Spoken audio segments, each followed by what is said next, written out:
Grimm's Fairy Tales, written by Jacob Grimm and Wilhelm Grimm. This text is based on translations from the Grimm's Kinder- und Hausmärchen by Edgar Taylor and Marion Edwardes. Narrated by Natalie Locke. The Goose-Girl. The king of a great land died and left his queen to take care of their only child. The child was a daughter who was very beautiful, and her mother loved her dearly and was very kind to her. And there was a good fairy who was fond of the princess and helped her mother to watch over her. When she grew up, she was betrothed to a prince who lived a great way off, and as the time grew near for her to be married, she got ready to set off on her journey in his country. Then the queen, her mother, packed up a great many costly things, jewels and gold and silver, trinkets, fine dresses, and, in short, everything that became a royal bride. And she gave her a waiting maid to ride with her and give her into the bridegroom's hands, and each had a horse for the journey. Now the princess's horse was the fairy's gift, and it was called Falada, and could speak. When the time came for them to set out, the fairy went into her bedchamber and took a little knife and cut off a lock of her hair and gave it to the princess and said, "Take care of it, dear child, for it is a charm that may be of use to you on the road."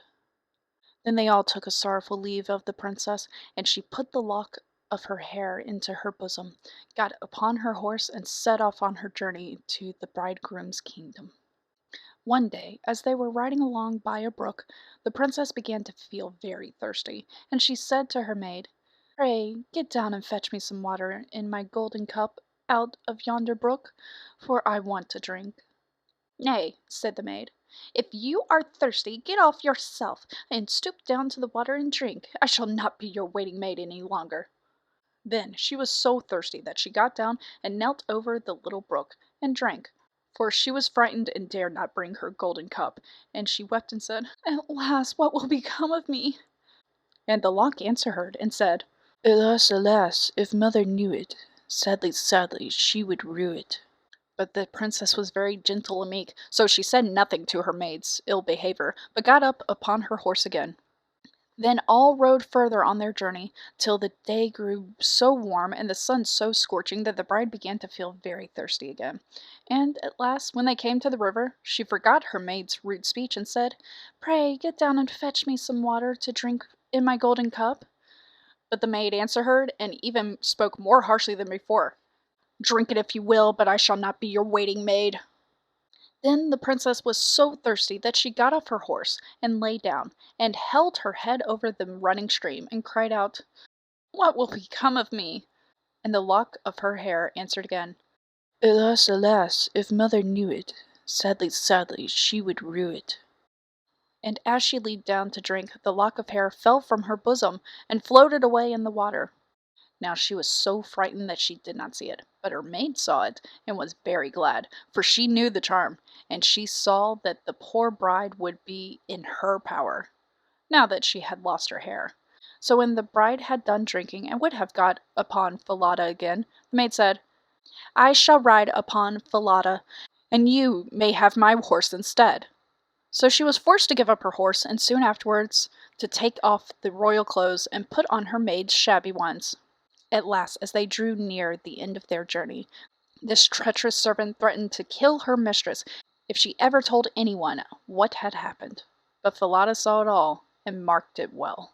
Then the waiting maid got upon Falada, and the real bride rode upon the other horse. And they went on this way till at last they came to the royal court. There was a great joy at their coming, and the prince flew to meet them, and lifted the maid from her horse, thinking she was the one who was to be his wife. And she was led upstairs to the royal chamber, but the true princess was told to stay at the court below. Now the old king happened just then to have nothing else to do, so he amused himself by sitting at his kitchen window, looking at what was going on, and saw her in the courtyard. As she looked very pretty and too delicate for a waiting maid, he went up to the royal chamber to ask the bride who it was she had brought with her, that was thus left standing in the court below. "I brought her with me for the sake of her company on the road," said she. "Pray give the girls some work to do." that she may not be idle.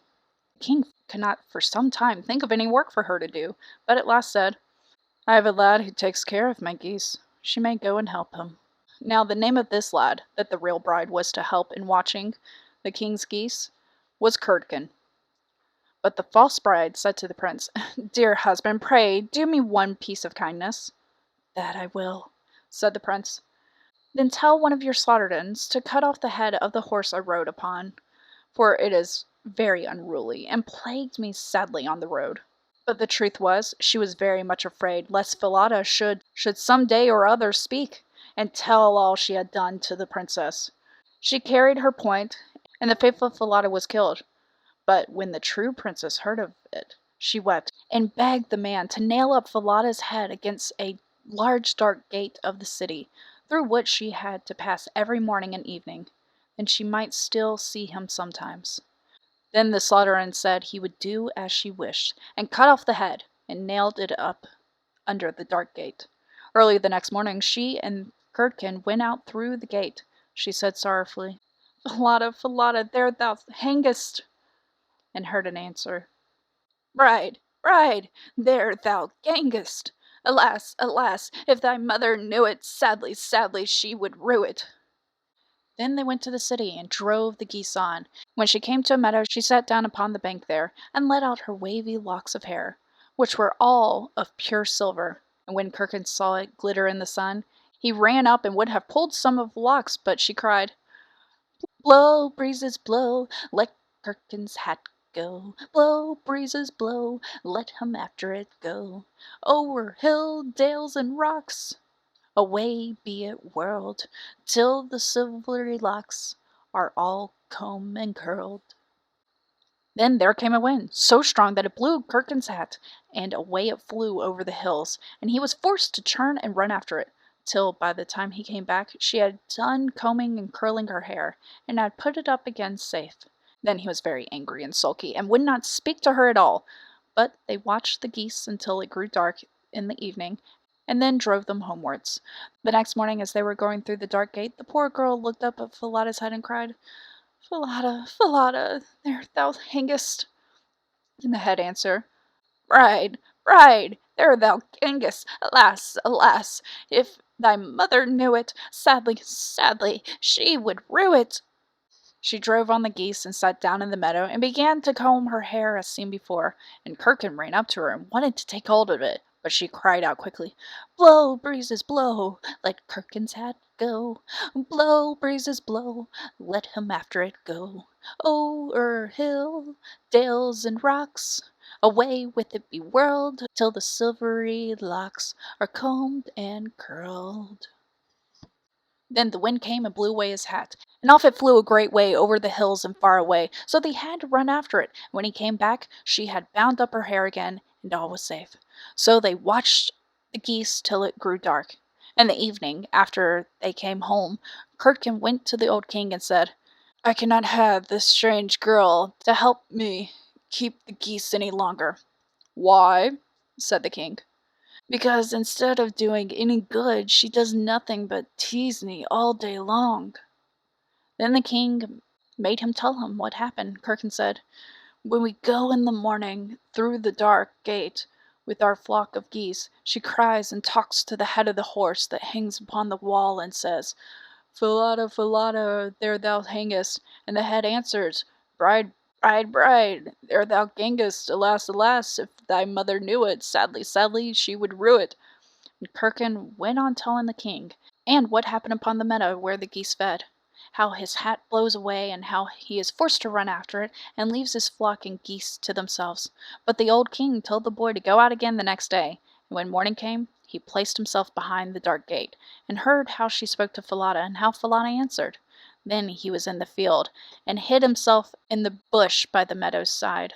And he soon saw with his own eyes how they drove the flock of geese, and how, after a little time, she let down her hair that glittered in the sun, and he heard her say, Blow, breezes, blow, let Curdken hat go. Blow, breezes, blow, let him after it go. O'er hills, dales, and rocks, away be it whirled, till the silvery locks are all combed out and curled.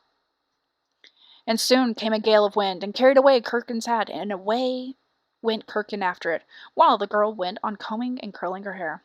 All of this old King saw, so he went home without being seen, and when the little Goose-Girl came back that evening, he called her aside, and asked her why she did this. But she burst into tears and said, "That I must not tell you or any man, or shall I lose my life?"